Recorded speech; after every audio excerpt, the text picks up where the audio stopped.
Sehubungan dengan periode libur panjang Natal dan Tahun Baru yang baru saja berakhir, saya akan menyampaikan kondisi keterisian tempat tidur di ruang ICU dan ruang isolasi rumah sakit di Indonesia.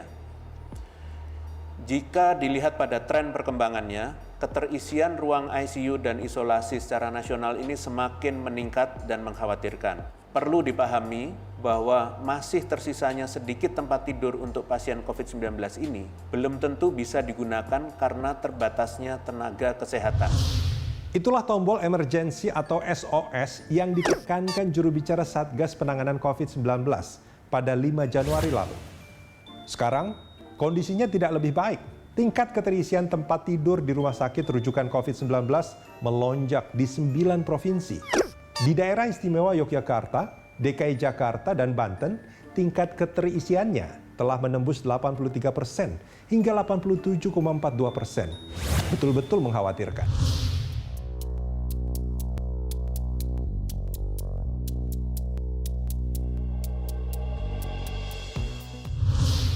Dua hari selepas Prof. Wiku membunyikan alarm darurat, kasus positif harian mencapai 9.300-an.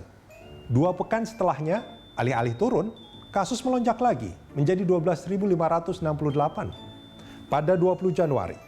Sebelum itu, kasus tertinggi ditemukan pada 16 Januari saat penambahan harian menembus 14 ribuan. Negeri kita seperti terjatuh pada lubang masalah yang sama, berulang dan terus berulang.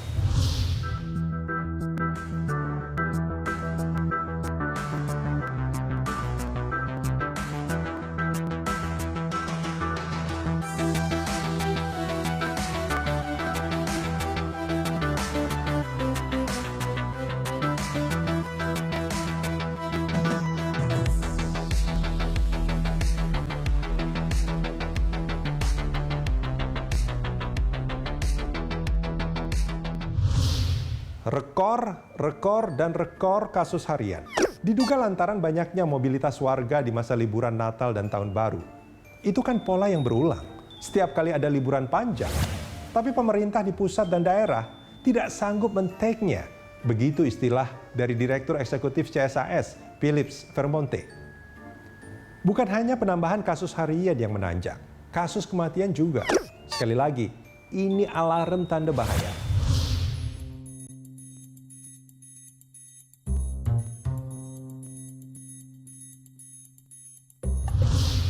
Kapan kita mencapai puncak wabah dan lalu mengendalikan penularan corona secara signifikan? Soal ini, kita berulang kali bertemu prediksi yang keliru, gagal, dan bangkrut di tengah jalan. Semua berpulang kepada 2 aktor besar, pemerintah dan masyarakat.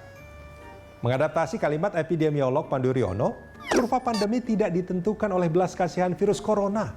Kita sendiri yang harus menentukan.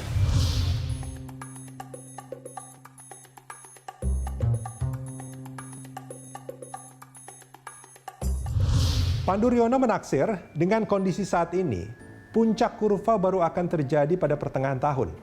Adapun Wakil Menteri Kesehatan Dante Saxono memperkirakan puncak lonjakan kasus corona terjadi pada pekan ketiga Januari sampai pekan pertama Februari. Ini sama perkiraan Dedi Rosadi dari UGM Yogyakarta.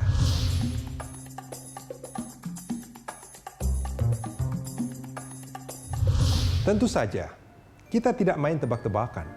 Yang mesti dilakukan adalah bersama-sama, gotong royong, sesuai peran masing-masing, agar wabah segera terkendali. Dan urusan super penting itu tidak mungkin diserahkan seluruhnya kepada pemerintah. Masyarakat juga harus mengambil perannya. Berani tidak? Kita mendisiplinkan diri untuk lebih ketat dan menjalankan 3M yang kini menjadi 5M. Mau atau tidak, kita menunda liburan atau kesenangan-kesenangan lainnya yang berpotensi menaikkan mobilitas manusia serta menularkan virus COVID-19.